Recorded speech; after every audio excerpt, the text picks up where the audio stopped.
주님의 이름으로 기도드립니다. 아멘.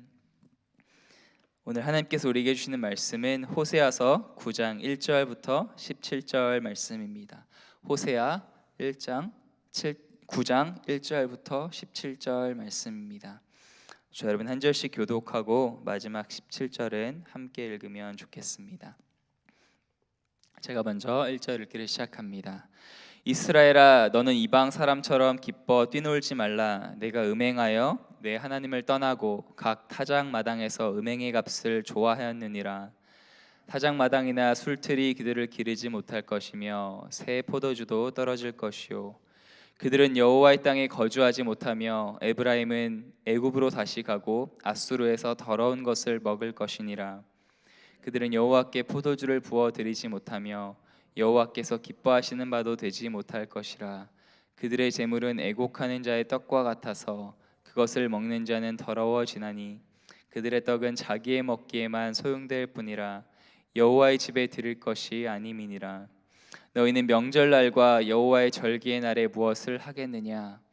보라, 그들이 멸망을 피하여 갈지라도 애굽은 그들을 모으고 노브는 그들을 장사하리니 그들의 은은 귀한 것이나 찔레가 덮을 것이요 그들의 장막 안에는 가시덩굴이 퍼지리라. 형벌의 날이 이르렀고 보응의 날이 온 것을 이스라엘이 알지라. 선지자가 어리석었고 신에 감동하는 자가 미쳤나니 이는 내 죄악이 많고 내 원한이 큼이니라. 나의 하나님과 함께한 파수꾼이며 선지자는 모든 길에 치인 새 잡는 자의 그물과 같고 그의 하나님의 전에는 원한이 있도다. 그들은 기브아의 시대와 같이 심히 부패한지라. 여호와께서 그 악을 기억하시고 그 죄를 벌하시리라. 옛적에 내가 이스라엘을 만나기를 광야에서 포도를 만남같이 하였으며 너희 조상들을 보기를 무화과 나무에서 처음 맺힌 첫 열매를 봄같이 하였거늘 그들이 바알보올에 가서 부끄러운 우상에게 몸을 드림으로 저희가 사랑하는 우상같이 가증하여졌도다. 에브라임의 영광이 새같이 날아가리니 해산하는 것이나 아이 베는 것이나 임신하는 것이 없으리라. 혹 그들이 자식을 기를지라도 내가 그 자식을 없이 하여 한 사람도 남기지 아니할 것이라. 내가 그들을 떠나는 때에는 그들에게 화가 비치리로다. 내가 보건대 에브라임은 아름다운 곳에 심긴 두로와 같으나 그 자식들을 살인하는 자에게로 끌어내리로다. 여호와여, 그들에게 주소서. 무엇을 주시려 하나이까? 아이 베지 못하는 태와 젖없는 유방을 주시옵소서. 그들의 모든 악이 길갈에 있으므로 내가 거기에서 그들을 미워하였노라. 그들의 행위가 악함으로 내 집에서 그들을 쫓아내고 다시는 사랑하지 아니하리라. 그들의 지도자들은 다 반역한 자니라. 에브라임은 매를 맞아 그 뿌리가 말라 열매를 맺지 못하나니 비록 아이를 낳을지라도 내가 그 사랑하는 태의 열매를 주기. 함께 읽겠습니다.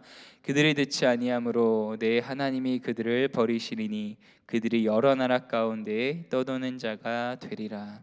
아멘. 성경에서 하나님은 여러 이미지로 표현이 됩니다. 왕의 하나님, 그리고 또 목자, 또 아버지, 때로는 어머니 같은 모습으로 표현이 되기도 합니다.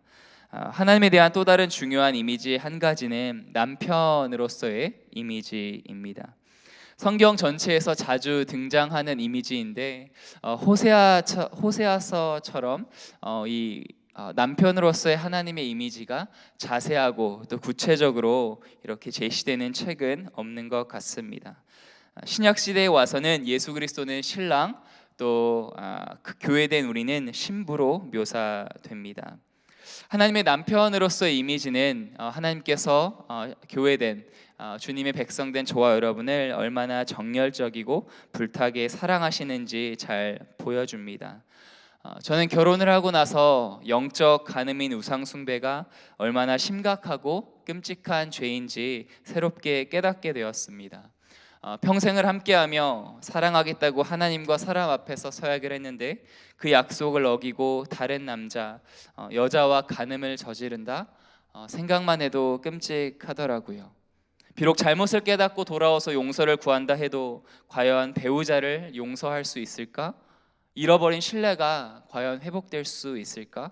그런 생각을 해보았습니다. 그런데 이 끔찍한 일을 이스라엘 백성이 저질렀습니다. 또 조금 후에 나누겠지만 저와 여러분이 이 끔찍한 일을 저지르고 있습니다. 10절 상반절을 보면 하나님이 과거 이스라엘 백성을 언약 백성으로 선택하던 옛날 일을 회상하는 장면이 나오고 있습니다. 이스라엘 백성들이 광야에서 만난 포도, 처음 익은 무화과 나무 열매와 같았다고 말씀합니다. 여러분, 광야에는 포도가 없습니다. 또 처음 익은 무화과 열매는 그 맛이 매우 달콤합니다. 그래서 이 표현은 하나님께서 이스라엘을 택하시고 주님의 백성 삼으실 때 얼마나 이스라엘을 기뻐하셨으며 소중히 여기셨는지를 보여주는 표현입니다. 이스라엘은 하나님께 무한한 기쁨과 행복의 대상이었습니다. 모세는 출애굽한 이스라엘 백성들을 바라보며 신명기에 기록되어 있는 것처럼 광야에서 이렇게 외쳤습니다. 이스라엘이여, 너는 행복한 사람이로다. 여호와의 구원을 너같이 얻은 백성이 누구냐? 그는 너를 돕는 방패시오 내 영광의 칼이시로다. 내 대적이 내게 복종하리니 내가 그들의 높은 곳을 밟으리로다.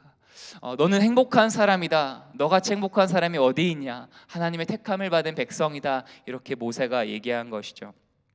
그런데 이스라엘이 하나님의 언약 백성이 된 것은 그들이 특별했기 때문이 아닙니다.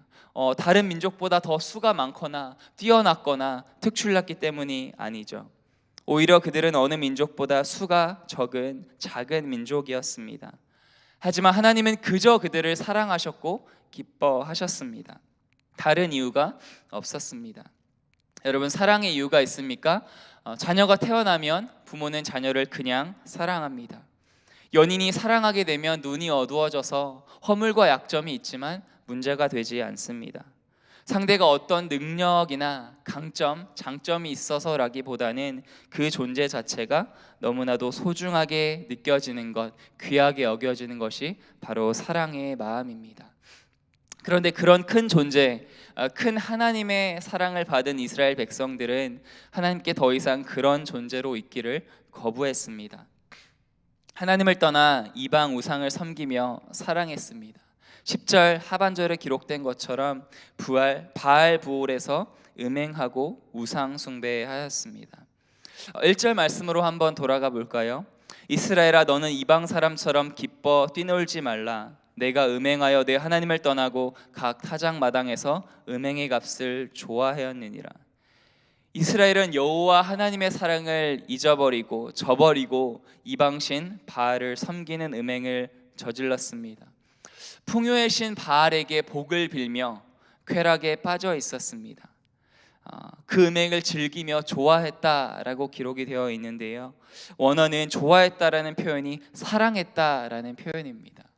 그러니까 자신을 사랑하는 하나님을 떠나서 이 바알신과 그렇게 음행을 즐기는 것을 사랑했다는 것이죠. 여러분, 아무리 누군가를 사랑해도 그 사람이 고의로 그 사랑을 외면하고 모욕하고 다른 사람, 다른 이성에게 가버린다면 계속 그를 사랑할 수 있을까요? 정말 사랑했다면 사랑한 만큼 더 큰 질투와 분노를 느낄 것입니다. 하나님은 이스라엘 백성을 그토록 사랑하셨지만, 보배롭게 여기셨지만, 이스라엘은 하나님의 사랑을 잊어버렸을 뿐만 아니라 하나님께서 그토록 혐오하시는, 하나님께서 그토록 싫어하시는 죄악들을 고집하며 하나님이 아닌 이방 우상을 음란히 섬겼습니다. 그래서 하나님은 호세아와 같은 선지자들을 파수꾼으로 세우셔서 경고의 말씀을 주셨죠. 심판을 경고하셨습니다.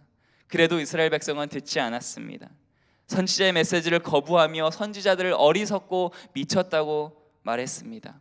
그들을 괴롭히며 핍박하기까지 했습니다.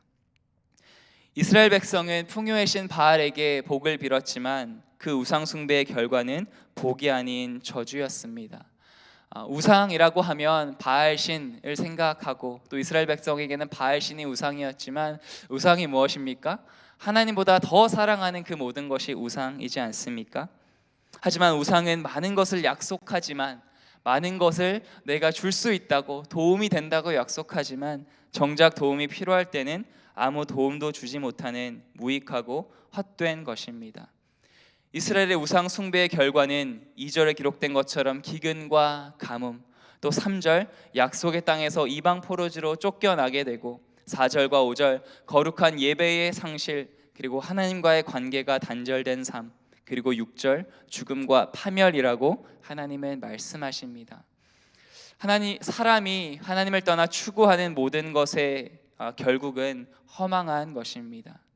11절에 이스라엘을 대표하는 에브라임의 영광이 새같이 날아간다라는 것은 이스라엘을 영광스럽게 만든 것이 무엇입니까? 바로 하나님의 임재와 사랑과 은혜이죠. 근데 그런 하나님의 임재가 떠나간다, 사라진다는 의미입니다. 하나님의 임재와 은혜가 사라지면 남는 것은 오직 비극이죠. 잉태와 임신과 해산이 없다. 혹 아이를 낳아 기를지라도 그 자식들이 전쟁, 포로, 기근 등을 통해서 죽을 것이다 라는 것이 하반절에 나오는 말씀입니다.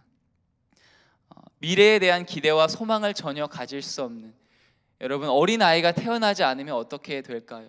사회는 계속 고령화되고 결국은 없어질 것입니다. 절망스러운 상태, 바로 그것이 하나님이 이스라엘 백성에게 경고한 말씀입니다. 생명의 근원이신 하나님을 떠난 삶, 그 삶은 살아있지만 사망이 선고된 사형수처럼 죽음의 날을 향해서 나아가는 삶, 어떤 미래도 소망도 기대할 수 없는 삶입니다. 15절과 17절 말씀을 한 번 더 보겠습니다. 그들의 모든 악이 길갈에 있으므로 내가 거기에서 그들을 미워하였노라. 그들의 행위가 악함으로 내 집에서 그들을 쫓아내고 다시는 사랑하지 아니하리라. 그들의 지도자들은 다 반역한 자니라. 17절 그들이 듣지 아니함으로 내 하나님이 그들을 버리시리니 그들이 여러 나라 가운데 떠도는 자가 되리라. 여러분, 정말 무서운 말씀이지 않습니까? 내 집에서 내 사랑한 이스라엘 백성들을 쫓아내고 다시는 사랑하지 아니하리라. 내가 그들을 버렸다. 참 무서운 말씀이죠. 그런데 이 말씀을 하신 하나님의 의도는 무엇이었을까요? 한번 생각해 보았으면 좋겠습니다. 이스라엘 백성아, 내가 너를 한때는 사랑했지만 너는 이제 끝났다. 집에서 나가. 다시는 집에 돌아올 생각하지 마. 그런 것일까요? 부모님이 자녀에게, 여러분도 혹시 자녀에게 그런 말을 해보셨는지 모르겠습니다. 너 이럴 거면 집에서 나가 라고 말했을 때 자녀는 집을 나가야 할까요? 아니면 나가지 말아야 할까요?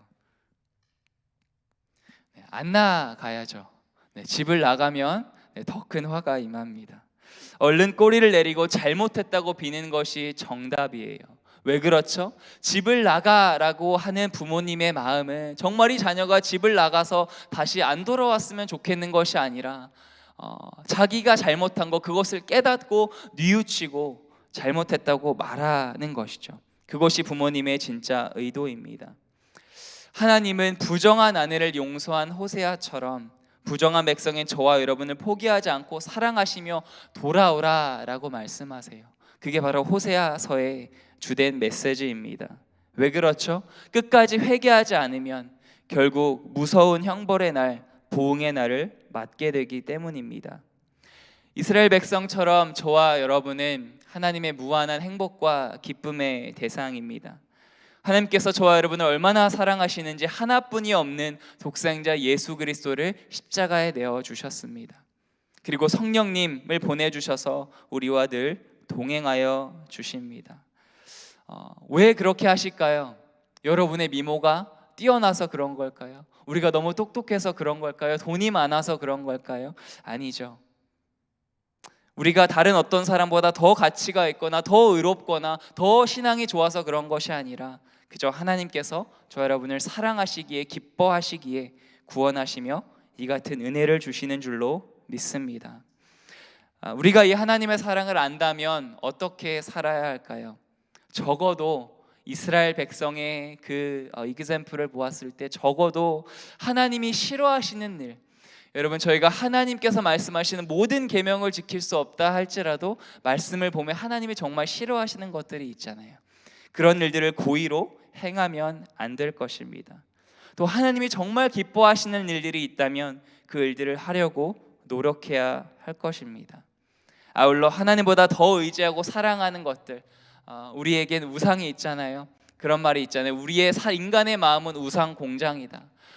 돈이 우상이었는데 돈이 지나면 또 자녀가 우상이 되고 또 직업이 우상이 되고 우리 마음속에는 항상 이 우상들이 자라나지만 그것들을 내려놓고 오늘 하루도 주님께 나아가 하나님, 주님 한 분만 더 사랑하겠습니다, 주님만 기뻐하겠습니다, 주님만 예배하겠습니다 다짐하였으면 좋겠습니다.